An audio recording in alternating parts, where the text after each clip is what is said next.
Mất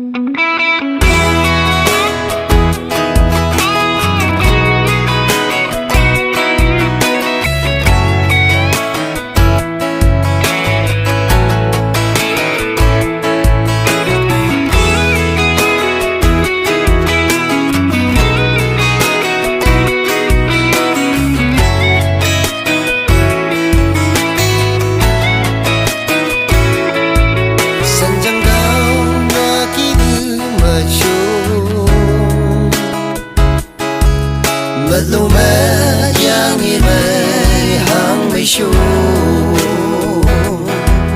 chờ là khi sau mây kí cô hi li kun ông mày đi cơ cha mẹ lòng mẹ đi nhớ đây chờ cứ chung xì lê chẳng cho xì quay bữa show câu ta tô kêu san như ba mưa nắng tiếc bữa hai ép sông siêu ga đâu kishi thì đang tên bữa hôn tu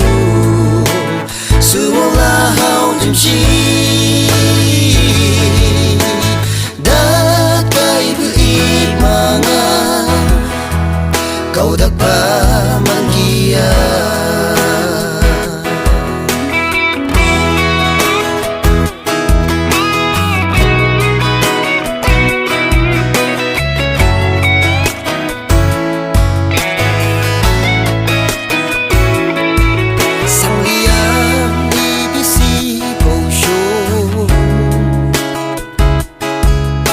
đi này say cứ đi cứ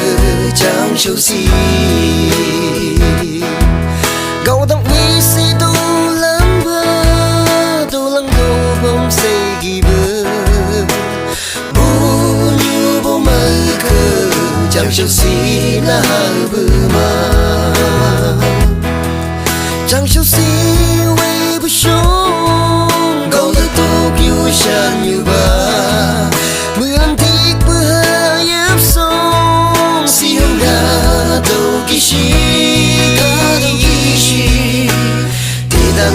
tên bữa hôn tu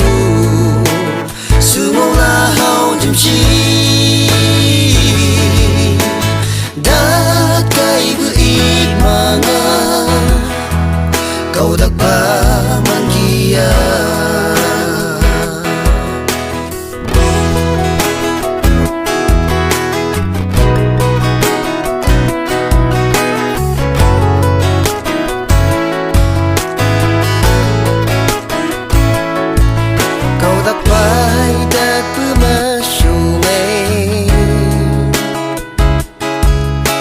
như lý như sơ cô sống đặc ta